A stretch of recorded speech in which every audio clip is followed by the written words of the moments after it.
Ouça agora uma palavra de fé e ousadia para o seu coração, com o reverendo Roberto Barnabé. Deus abençoe sua vida, Deus abençoe seu domingo. É um milagre, né, irmãos? A gente está aqui de pé. Está meio abafado aqui para mim. Se quiser dar uma... Aqui no retorno está meio abafado. Você pode se assentar. É um milagre nós estarmos aqui. É muito bom. A vida é muito maravilhosa. Cumprimenta o seu irmão aí do lado aí, né? Cumprimenta aí, dê a paz do Senhor, coisa boa. Nós estávamos aqui juntos, na casa de Deus. É uma bênção, irmãos. Esse privilégio de termos esse motivo que foi acabado de cantar, que é Jesus Cristo, o motivo da nossa vida, da nossa existência. Você pode aplaudir o Senhor mais uma vez? A Ele toda a honra, toda a glória, todo o louvor. Bom, nós temos procurado trazer sempre algo que possa nos ajudar, nos auxiliar na nossa vida cristã aos domingos pela manhã. Então, hoje começa o nosso curso de grupos pequenos a partir das 10 horas. Nós não vamos estender, é de 10 às 11. Então, o expediente da igreja não mudou. O expediente da igreja é o mesmo. Nós só criamos uma divisão para ganharmos com isso mais conhecimentos. Então, nossas apostilas já estão prontinhas. Nós temos uma indicação de um livro muito bacana, que inclusive foi editado, né, pela editora Casa Nazareno de Publicação. Vocês conhecem a editora? Vocês conhecem essa editora? É a nossa editora, povo de Deus. É a Casa Nazareno de Publicações. Foi editado pela Casa Nazareno de Publicações, grupos pequenos, um guia prático, né? Escrito pelo Dali Galloway. Muito bom, ele tem vários outros livros. Aqui está, estou só passando para vocês, que começa hoje. E nós vamos tratar hoje dos 40 dias, que estão isentos na Bíblia da ressurreição do nosso Salvador. Após a ressurreição, o que Jesus fez? Por que os evangelhos não mencionam? E o que nós podemos aprender para edificar as nossas vidas nesses 40 dias que são isentos nos evangelhos? Nós temos estudado sistematicamente. Se os irmãos nos acompanharem, nós viemos desde a formação da nação de Israel, em Abraão, né, ali na Mesopotâmia, até o processo de se formar um estado, um país, né, até passarmos pelo cativeiro, os 2 cativeiros, Reino Norte e Reino Sul, e desembocamos agora para a jornada de Jesus em Jerusalém. Vamos entrar para a jornada dos discípulos em Jerusalém, a jornada da igreja em Jerusalém. Tem muita coisa aí bacana. A gente, na verdade, está estudando a Bíblia de forma sistemática, pela história, pela geografia, pelo conteúdo teológico. Nós estamos caminhando assim, tem sido muito bom. Bom, pouco se fala a respeito da vida de Jesus quando ele vence a morte, quando ele ressuscita. A Bíblia não menciona, porque ele ficou 40 dias com os seus discípulos, 40 dias ainda caminhando na Palestina. E nós queremos falar um pouquinho sobre isso. Creio que a igreja cresce, ganha com isso. Mas, primeiramente, nós vamos ler aqui um texto da Palavra de Deus, que está baseado em João, capítulo 20, a partir do versículo 19, vai estar aqui na telinha. Vocês podem nos acompanhar na telinha. Aí, ó, já está na telinha. Vamos ler juntos? Ao cair da tarde daquele primeiro dia da semana, estando os discípulos reunidos a portas trancadas por medo dos judeus, Jesus entrou, pôs-se no meio deles e disse: tendo dito isso, novamente, paz seja com vocês. E com isso, se perdoar os pecados de alguém. Esse encontro se deu com os discípulos após a ressurreição. Obrigado. Após a ressurreição. Agora vamos parar para pensar, irmãos. Os discípulos estavam numa sala, em uma casa, e a Bíblia diz que eles estavam com medo. De quem? Dos judeus. Com medo do que o que havia acontecido com Jesus pudesse acontecer com eles. Então, eles se trancaram e ficaram numa expectativa ali de passar aquele momento de temor para saber o que eles iriam fazer. Agora, pare para pensar, toda a esperança do que Jesus havia semeado, Jesus havia feito, toda a obra de Jesus dependia daqueles medrosos, dependia daquele grupo que estava ali confinado numa sala. Jesus colocou todo o seu ministério e durante 3 anos ele estava esperando que aquele grupo pudesse então semear, propalar a palavra, né? E eles estavam com medo, porque o que fizeram com o seu mestre, com certeza fariam com eles. E ali estava a esperança do evangelho. Primeiro o evangelho deveria ser pregado em Jerusalém, em toda a Palestina, depois na Europa e depois, como Jesus falou, até os confins do mundo, em todos os continentes. Então o evangelho começa com a herança, com a promessa tão poderosa, mas nunca escondeu que o ser humano, ele tem sentimentos que podem abalar os seus sonhos, seus projetos, até os projetos de Deus. Eles estavam se sentindo assim porque eram humanos. E naquele momento, Jesus aparece para eles. E quando Jesus aparece para eles, a gente entende perfeitamente que aquela aparição extraordinária, porque a porta estava trancada, Jesus não bateu. Jesus não tocou a campainha. Não tocou campainha. Ninguém viu Jesus através da câmera. Ninguém ouviu ninguém chamar. O texto é muito claro, irmãos. Eles estavam trancados, seguros, dentro de uma sala, com medo dos judeus, com medo de serem perseguidos, para não ter o mesmo fim que Jesus teve. Eles estavam ali esperando passar aquele momento para decidirem suas vidas, possivelmente voltar às atividades que eles tinham. Então, Jesus, sabendo daquela situação, a Bíblia diz, Jesus não bate na porta, não faz nenhum outro processo para chamar atenção. Ele aparece onde estavam os discípulos e entra, né, com o corpo ressurreto. Ele atravessa a porta, ele perpassa a porta. Agora o corpo dele não estava limitado ao espaço, mas ele estava agora com um corpo da qual, como Deus, ele não podia usar ainda quando estava no ministério do Filho de Deus. Mas depois que ele foi ressuscitado, corpo glorificado, ele podia usar as prerrogativas divinas. Ele usou a prerrogativa divina nessa hora. Como Deus, ele perpassa a porta. O texto diz bem claro, ele perpassa a porta, ele entra. E quando ele vê os discípulos tristes, ele diz, paz seja convosco. Aquilo foi uma coisa maravilhosa, né? Os discípulos viram seu mestre, a promessa, então, está viva. Não foi capaz de matar os projetos de Deus. A morte não foi o fim. Então, os discípulos ficam, e o que ele faz? Ele assopra. Aí, irmãos, há uma importância de nós sabermos que o Evangelho, ele tem que ter o poder sobrenatural na vida daqueles que operam a palavra de Deus. Amém? Tem que ter, porque se não tiver, infelizmente, os sentimentos humanos vão assumir as rédeas do trabalho. E esse é o problema. O problema nosso é justamente colocar os nossos sentimentos naquilo que é eterno, naquilo que é divino. Na obra de Deus, você tem que operar só com uma gestão, é a fé. A fé. Não tem como a gente trabalhar na obra de Deus sem o sobrenatural. Então, o que os nossos olhos veem, nos enganam. Então, Jesus fez o quê?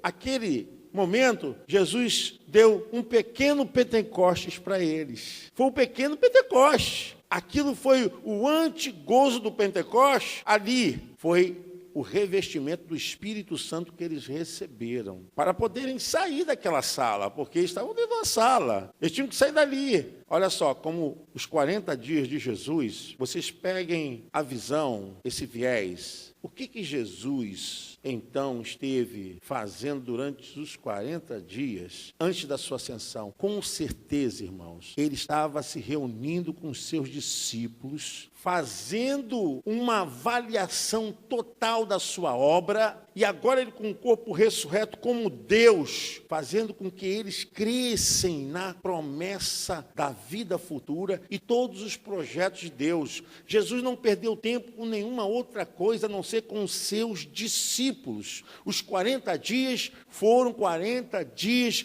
de preparação preparação final. Porque existe uma coisa, a gente vai falar sobre isso, que foi encontrado alguns livros aqui em 1945 a respeito de alguns outros evangelhos que não foram canonizados. Cânon é lista. Aqueles evangelhos que não entraram na lista para serem reconhecidos como livros sagrados. Tinha uma regra. A regra de quem andou com Jesus, a regra de quem era amigo do discípulo que andou com Jesus. Tinha que ver se o livro tinha uma mensagem teológica, um fundo que pudesse realmente ser algo para edificação. Então, o cânon, para ser completado, ele precisou de algumas regras. Então, alguns livros não foram achados com capacidade para entrar, reconhecidos nas Sagradas Escrituras. Então, em 1945, os camponeses, fazendo trabalho para achar adubo, encontraram um jarro, e nesse jarro encontraram ali vários livros que foi considerado de um monastério, a Biblioteca de Nag Hammadi, e descobriram ali o Evangelho de São Tomé, de Filipe e outros. E não foram canonizados esses evangelhos. E se você me perguntar, do ponto de vista histórico, eu acho até importante. Do ponto de vista teológico, a gente tem que fazer a comparação, porque teologia é comparação também, é comparação. E lá tem o Evangelho de São Tomé, que inclusive conta a respeito dos 40 dias que Jesus investiu em assuntos secretos. Eu acho interessante, assim, na linha de pensamento teológico, eu não creio que Jesus tinha mais o dever de pregar o Evangelho, de fazer o que ele estava fazendo. Eu acredito perfeitamente que esses 40 dias, Jesus esteve muito perto dos seus discípulos, muito perto mesmo. Agora não era mais tempo de investir com aqueles que não faziam parte da visão ministerial, que depois foram considerados como apóstolos, após Jesus, apóstolos. Então, eu creio que esses 40 dias, e com a confirmação na condição histórica desse livro de São Tomé e de Filipe, que narra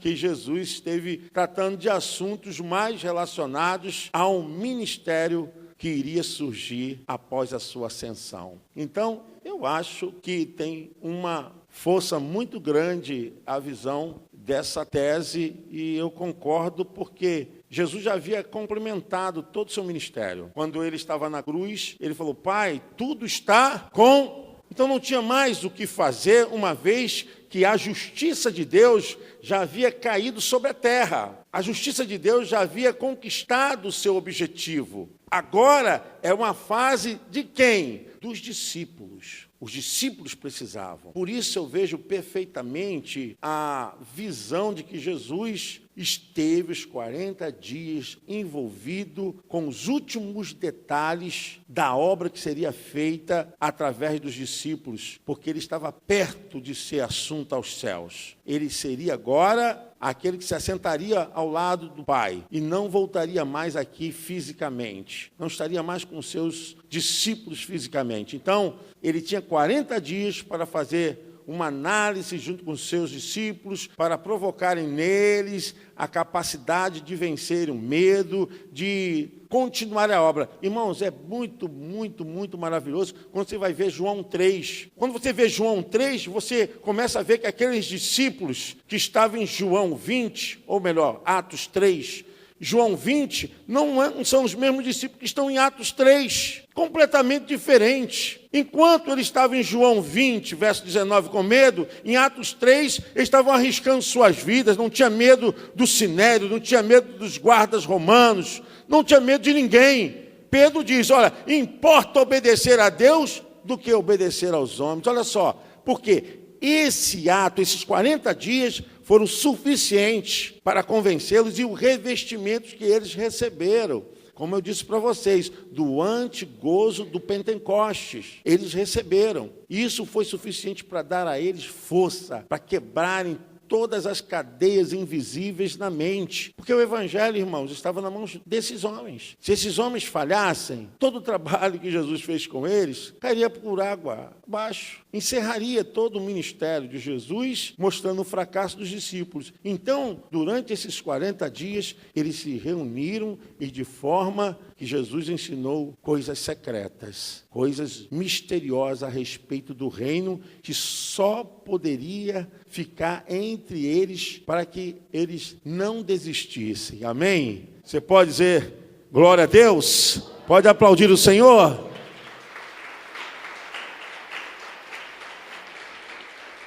Aleluia.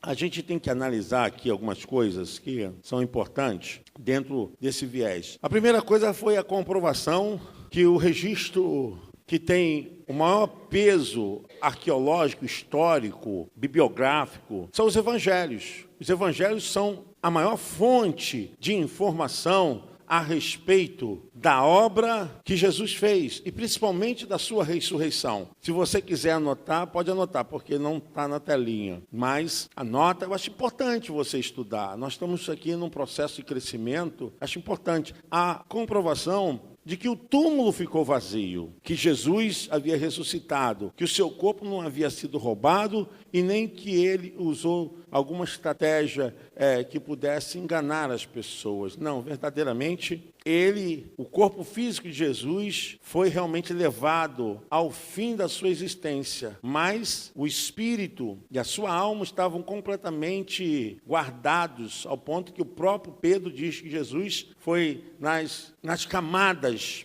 Eu entendo que o inferno deve ter também uma hierarquia de tipo assim, banco 1, banco 2, banco 3, algo mais. Então, a Bíblia diz que ele foi na camada mais superiores do inferno. Então, ele passou em todo momento aonde as pessoas estavam trancafiadas, as almas. E, principalmente, ele foi lá para declarar a sua vitória que havia sido feita lá de Gênesis. Lá de Gênesis. Então, desde a lei dos profetas até o Evangelho, ele então decretou, olha aqui, a vitória sobre a morte, sobre o diabo e sobre o inferno. Então, ele não foi ali para pregar, como muitos dizem, ele foi ali para testemunhar a obra que havia sido feita através da sua vida. Bom, o túmulo vazio, nos 4 evangelhos, Mateus capítulo 28, verso 1 ao 10, Marcos 16, versículo 1 ao 8, Lucas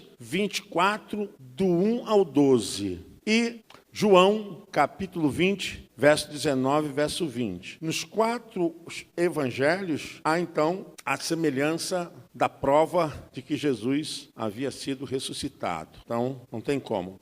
Aí, nós temos que entrar para ver a lista de aparição de Jesus após a sua ressurreição. As igrejas quase não falam sobre isso. As pessoas quase não têm interesse sobre isso. Mas como nós estamos caminhando para Jerusalém, a gente precisa entender isso aqui. Então, a Bíblia fala das aparições de Jesus no momento desses 40 dias. E está registrado, irmãos. Nós vamos ver, está registrado. E é importante porque nesse registro, Jesus só aparece, só há comentário dele com os seus discípulos. Com uma exceção que a gente vai ver. O restante é todas com seus discípulos, aonde amarra a nossa tese de que Jesus, durante esses 40 dias, ele preparou os seus discípulos para a segunda etapa na sua ausência. A primeira etapa foi com ele, a segunda etapa na sua ausência física, mas seria com a sua presença em espírito. E é muito importante a gente saber disso, que o mesmo espírito que hoje está aqui é o mesmo espírito que trabalhou na vida dos discípulos. Hebreus, capítulo 13, verso 8, diz o quê? Jesus Cristo é o mesmo ontem, hoje.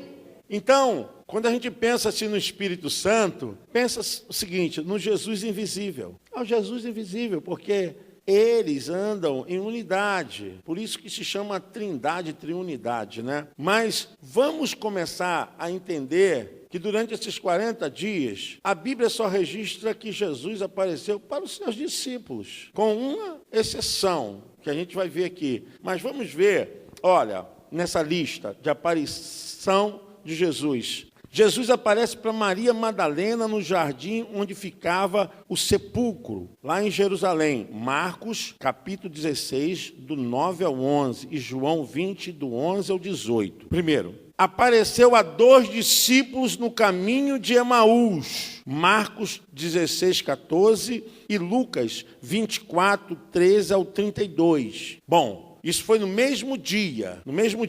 Já no domingo da ressurreição, também, ele apareceu a Pedro em Jerusalém. Lucas 24, 34. E até o apóstolo Paulo menciona que em 1 Coríntios, capítulo 15, verso 1, o mesmo acontecimento. Isso aqui é para corroborar, para fortalecer. O apóstolo Paulo menciona. O apóstolo Paulo não tem qualquer parte nesse momento, porque Paulo está fora. Paulo, nesse momento, não era convertido, mas depois, nós vamos ver, ele fortalece essa argumentação. Quer dizer, é mais uma forma de fortalecer de que Jesus esteve esses 40 dias preparando seus discípulos. Vamos lá. Nesse mesmo dia que ele apareceu a Pedro, ele apareceu aos 10. O texto que nós lemos, é esse texto que nós lemos, ele apareceu aos 10. Por quê? Porque ali Judas havia sido morto, Tomé não estava. Então tinham 10 discípulos ali. Amém, igreja? Estamos juntos? Tem alguém dormindo aqui? Então aplauda ao Senhor. Acorda tu que dorme. Então, Jesus aparece também aos 10. Está em João 20, 19 ao 25, Marcos 16, 14 e Lucas 24, 36 ao 43. Na outra semana, ele aparece aos 11, porque nessa semana Tomé está perto. Tomé está junto do grupo. E o pessoal aí, criticam muito Tomé. Mas Tomé tinha um método cartesiano, Ele quer comprovação. Tomé tem um método de cientista, quer provas. E eu não vejo aí como se Tomé fosse o pior dos piores discípulos, não tem nada a ver. Tomé é o Dídimo. Ele, na verdade, queria ter certeza, convicção de que realmente era Jesus. Ele queria ter certeza. E Jesus não sabia das suas indagações. Porque quando foram falar com ele falou, se eu não colocar o meu dedo no cravo, no buraco onde for o cravo, do seu lado, no seu corpo, tipo assim, no seu corpo, eu não acredito. Então, ele veio pelo método empírico, de experimento. Ele queria saber se realmente era Jesus, se era um farsante, mas a gente só olha pelo lado contrário, Também não tinha fé, também era incrédulo. Não era essa visão. A visão dele era uma visão de que realmente ele queria que realmente fosse Jesus, para que aquilo que ele havia recebido, todas as promessas, fossem realmente concretas. A dúvida dele era que fosse um charlatão, um mentiroso. Então, nesse dia, na outra semana, que Jesus havia aparecido aos 10, ele aparece aos 11. Nessa ocasião, quem está presente? Tomé. E quando Jesus chega, Jesus fala, Tomé, coloca aqui o teu dedo no buraco onde foi colocado o cravo. Coloca a tua mão aqui do meu lado onde foi transpassada a lança. Bota a mão no meu corpo. Então, aquilo ali cai como algo para dar alento à alma de Tomé, Alento ao coração de Tomé. Inclusive, nesses achados dessa biblioteca, o Evangelho de Tomé, que é chamado apócrifo, é um evangelho não inspirado, não foi canonizado, não entrou na lista. Cita que Tomé foi um dos maiores pregadores evangelistas. Eu estou falando isso em tese, irmãos? Porque se confirmou aquilo que verdadeiramente ele queria. Bom, isso está em João 20, do versículo 26 ao 31, e Marcos 16, 14. Depois disso, Jesus aparece também aos discípulos no Mar da Galileia, onde estava tendo aquele insucesso lá da pescaria. João 21, do versículo 1 ao versículo 25, Aquele Jesus falou, joga a rede para o outro lado. E eles pegam ali muitos peixes e Pedro mergulha, porque sabe que é Jesus que está na praia, e lá encontra já a brasa pronta, acesa, e o peixe já assando. Então eles comem Jesus com o corpo glorificado, comendo. Maravilhoso. Depois desse episódio do Mar da Galileia, Jesus apareceu também no Monte da Galileia. No Monte da Galileia. Com quem? Com os discípulos. Então, irmãos, nada me convence que não seja essa razão de que os 40 dias não eram para ficar registrado na Bíblia como algo que pudesse atrapalhar o advento que a igreja faria depois de Atos capítulo 2. Por isso que se crê que realmente deveria ser um ensino em secreto. E isso está registrado em Mateus capítulo 28, do versículo 16 ao versículo 20. Marcos 16, do 15 ao 18. Agora sim, com essa exceção. Por quê? Do dia da ressurreição até o dia da ascensão, da subida de Jesus aos céus, essa é a única aparição de Jesus que não seja para os seus discípulos. Mas está registrado, se o Bira puder colocar aí, Bira, puder colocar 1 Coríntios 15, verso 6, Jesus apareceu a mais de 500 pessoas de uma só vez. Essa prova foi a prova de que ele estava sendo assunto aos céus, onde os anjos falaram, como registra lá em Atos. Esse Jesus que vocês estão vendo subir, ele há de voltar. Amém, igreja? Vamos ler juntos aqui? Depois...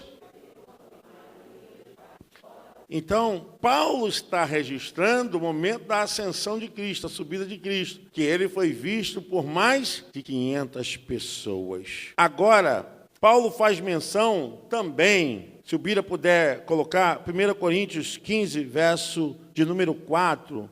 Aí, vamos lá, irmãos, ler? Foi sepultado...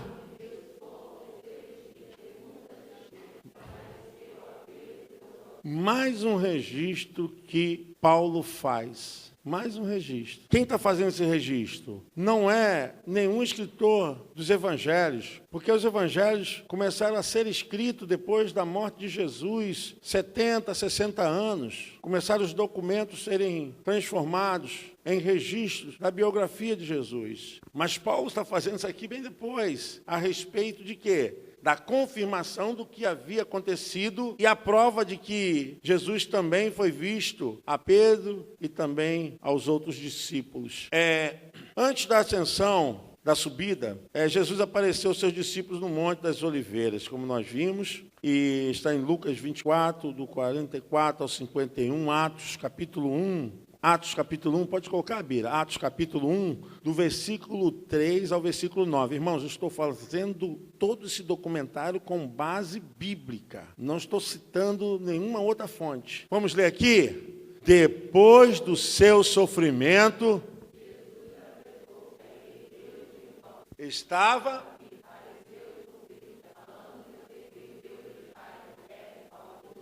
Então, os que estavam reunidos perguntaram: Senhor, é neste tempo que vais restaurar o reino a Israel? E ele respondeu: não, própria autoridade, mas receberão poder de toda a Judéia.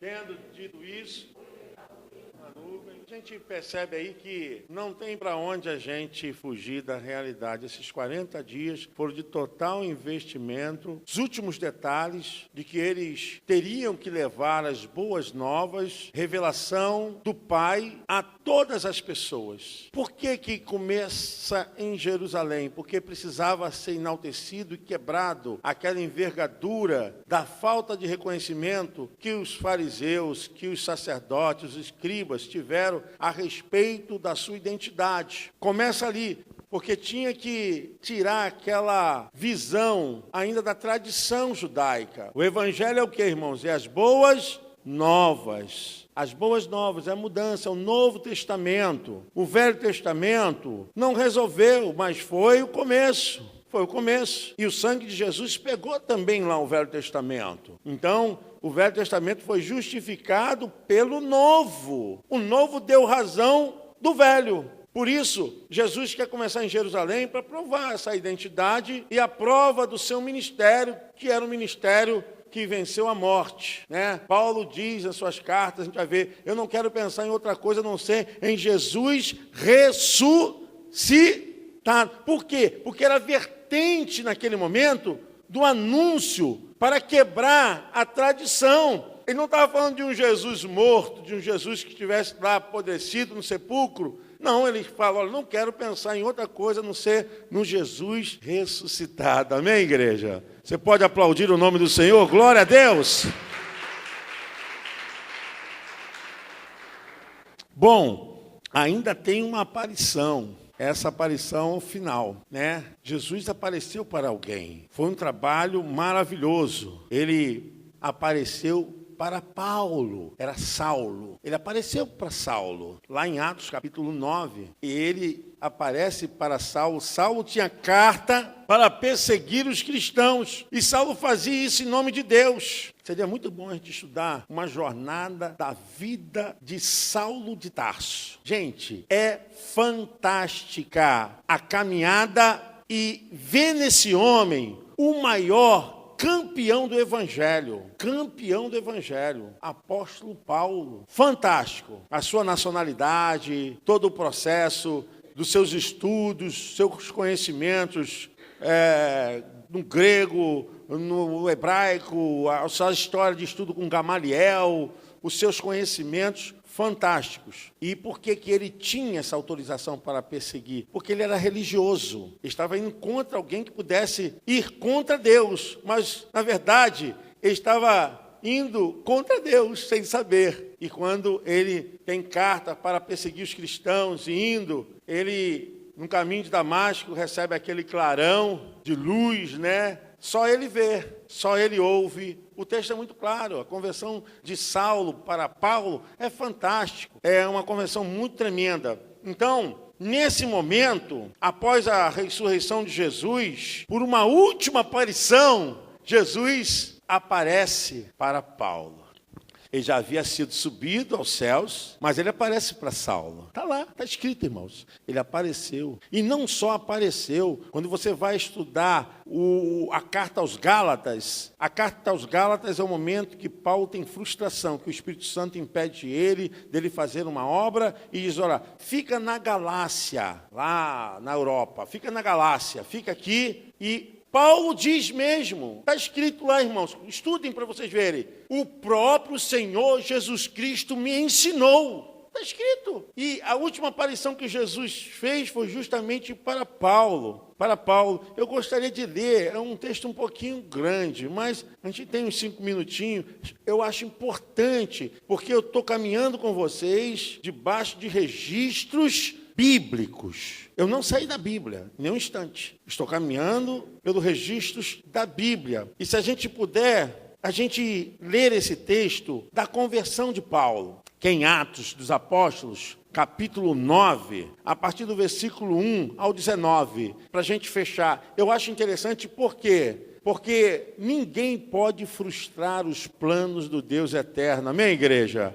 Ninguém pode frustrar. Isso. Aqui é quando Paulo tem autorização. Os sacerdotes, sumos sacerdotes, eles tinham poder junto à corte romana. Então, eles, acima de todos os judeus, eles tinham aprovação de quem? Dos romanos, porque os romanos dominaram toda a Palestina. Então, eles tinham a aprovação civil do Império Romano e tinham a aprovação do poder religioso. E ele estava fazendo aquilo em nome de Deus, achando que estava fazendo realmente a vontade de Deus. Mas a gente vê aí, se ele não caiu do cavalo, deve ter caído do camelo, que eram os transportes normais daquela época. Ele caiu do cavalo ou caiu do camelo. Porque com Deus é assim. Existe uma coisa que é muito bacana. Quem poderá ir contra os braços fortes do Senhor, irmãos? Quem? Agindo Deus? Quem pode ser quem for, vai bater de frente e vai bater de frente com uma rocha inquebrável que se chama Deus. Vamos ler um pouquinho. Vamos lá? Enquanto isso, dirigindo-se,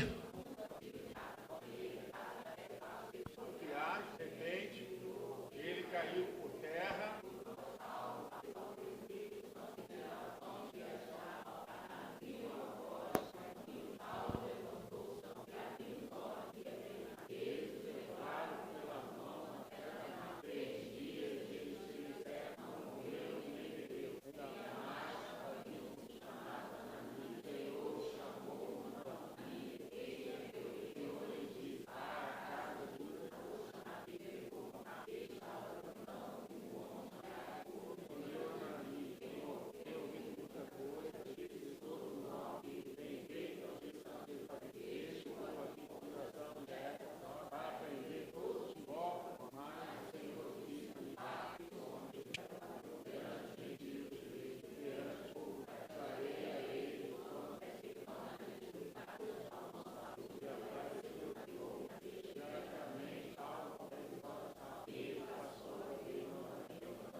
Que coisa.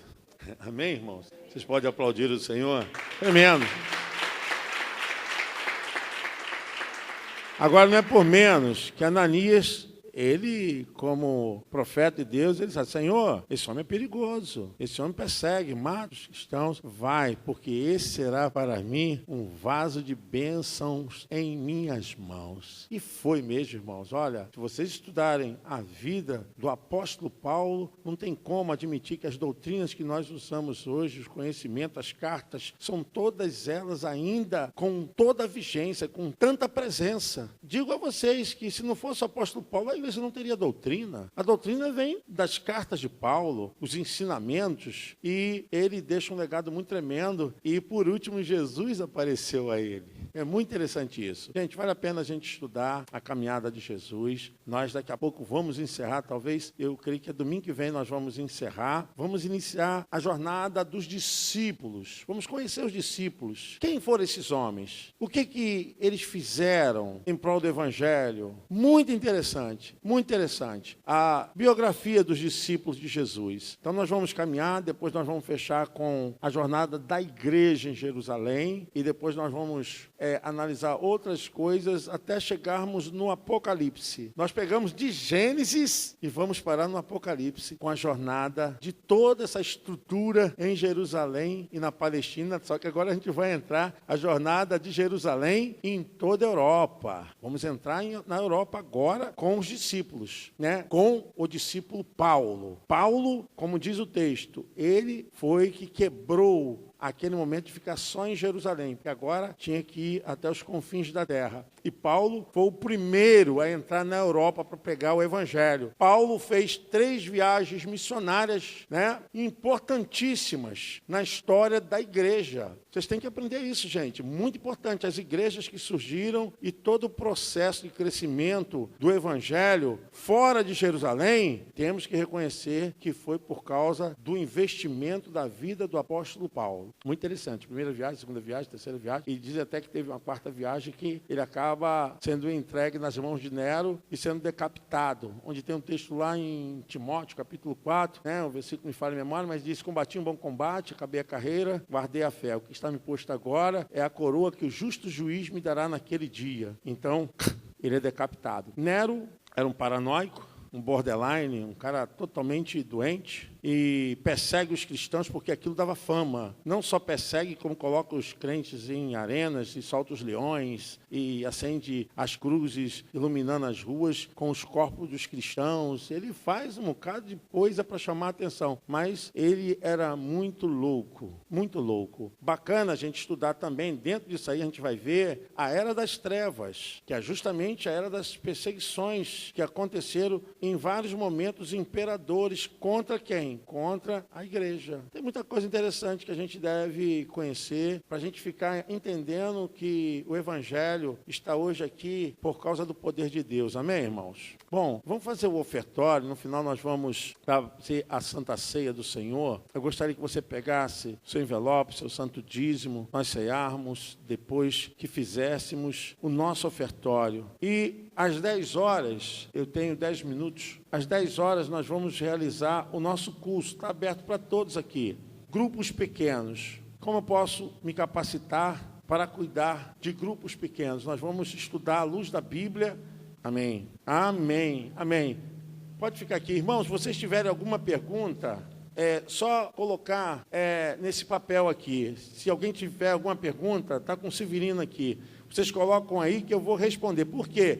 Nós decidimos não responder na hora, só porque são muitas perguntas. E às vezes eu saio do contexto daquilo que eu estou falando e atrapalha muito. Então, vocês podem fazer a pergunta aqui e nós vamos responder. Eu acho que agora já está podendo responder lá pelo nosso site, não é isso, o jovem? Está podendo responder pelo site? Ainda não? Só as inscrições estão sendo feitas, né? Tá. Outra coisa boa que eu vou falar para vocês...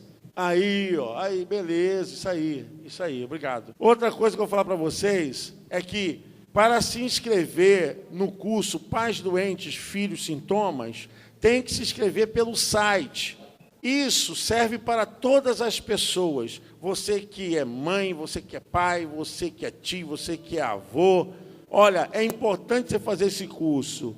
é uma formação de maneira que você tem compreensão de todo o processo que uma criança pode se adoecer emocionalmente por causa da demanda dos pais. Como evitar isso? Como fazer que os nossos filhos tenham melhores condições emocionais? É importante, irmãos, esse curso está sendo oferecido aqui pela igreja de graça. De graça. No mínimo, se você for pagar um curso desse, você paga 280, 350 reais. E quem vai ministrar são pessoas capacitadas. Então, nós estamos oferecendo aqui para a igreja 0800. Por incrível que pareça, tem mais pessoas de fora inscritas do que da nossa igreja. Tem mais pessoas de fora inscritas do que da nossa igreja, né? A gente está caindo naquele momento de Jesus, né? Que o profeta não tem honra na sua própria casa. Então, só pode fazer a inscrição pelo site. Aqui, ó.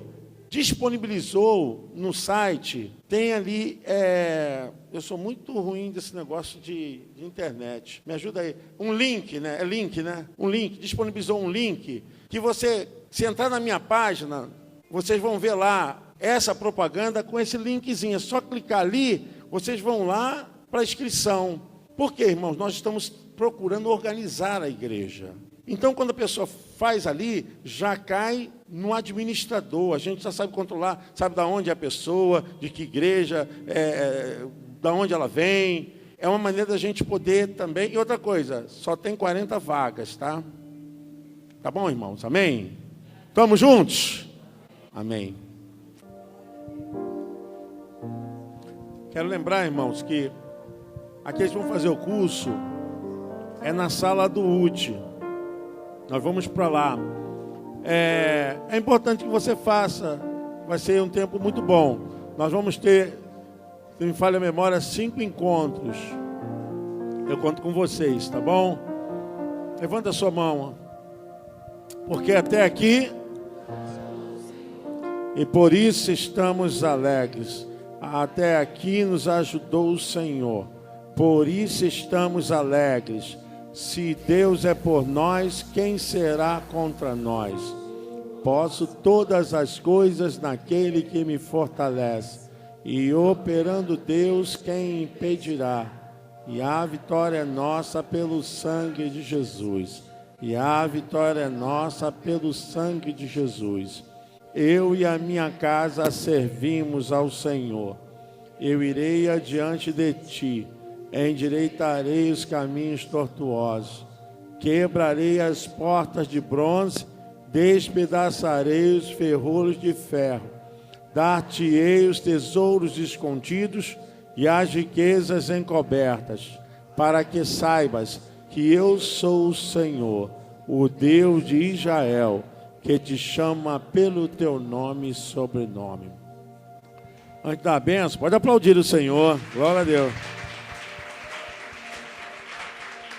Antes da bênção, irmãos, eu quero dar uma palavra à igreja. Assim, não precisaria nem dar, irmãos, porque tudo é para a obra de Deus. Nós estamos fazendo um almoço. Poucas pessoas nos procuraram. A nossa intenção é vender 100 quentinhas. Acho que não chegamos a 30. Então, você que não está com dinheiro hoje, pode comprar, dá o nome da Ilse, paga domingo que vem, marca o dia. Mas não deixa de comprar. Se você já fez comida em casa, compra, dê para alguém. É importante, irmãos, não que isso tem que ser uma forma de ter uma recompensa, né? Eu só dou para a igreja porque eu tenho uma recompensa. Não, você tem a consciência de ajudar. Nós temos que fazer a obra lá do som, deu cupim, cupinizou tudo lá, caiu tudo, os irmãos podem ver. Tá, tivemos que botar uma base de concreto e tudo isso em cima da hora gastamos mais de R$ 1.500 sem ter o dinheiro. A gente vai ter que ajudar, irmão, pagar. Amém? E temos que fazer aqui o trabalho do altar. Quer dizer, eu não contava com esse dinheiro que tinha que gastar lá atrás. Caiu tudo, deu cupim. Se bobear, cupim dá até no concreto. Obrigado. Então, peço a vocês a ajuda de vocês. Eu gostaria de perder assim, bastante tempo estudando para poder aplicar para vocês, do que ficar vendendo quentinha. Eu, reverendo, tenho que ficar vendendo quentinha. Mas é isso mesmo, não tem outras pessoas para ficarem. Mas, irmãos, me ajudem, porque eu sozinho não vou fazer essa obra. Eu não vou fazer essa obra. Sinceramente, eu preciso da ajuda de vocês. Então me ajude, essa obra é de vocês, a igreja do Senhor Jesus Cristo. Então, preciso da ajuda de vocês. Amém, irmãos? Falo com amor, com carinho, com zelo, com respeito, tá? Não é uma bronca aqui não, mas é uma exortação no amor, né? Vamos ajudar a igreja, vamos ajudar. Ontem eu tive que sair com o pastor Carlinhos para comprar o material, levar para o pastor Wagner, e não sei quem, pedir uma irmã para fazer uma coisa. Falei, meu Deus, eu poderia estar tendo meu tempo voltado para outras coisas. Mas, irmãos, a igreja precisa despertar. A gente tem que ter mais amor com a obra de Deus, mais carinho, cuidado. Eu peço a vocês que nos ajudem. R$10 é um almoço. Pastor, não tem hoje. Dá o nome à minha filha. A Daílson parece que não chegou. Dá o nome à minha filha, Roberta. Tá? E compre. Já fez comida? Compre para dar alguém no caminho, não sei. Dar um vizinho, sei lá. Mas a comida está muito gostosa, tá? Está muito boa. Está muito boa. Amém, irmãos? Vocês estão entendendo o que eu falei? Amém? Amém. Obrigado. Que a graça do nosso Senhor Jesus Cristo, o grande amor de Deus Pai, a doce e poderosa presença do Espírito Santo, seja com todos nós hoje e para todos sempre. O povo de Deus diz: Amém. Amém.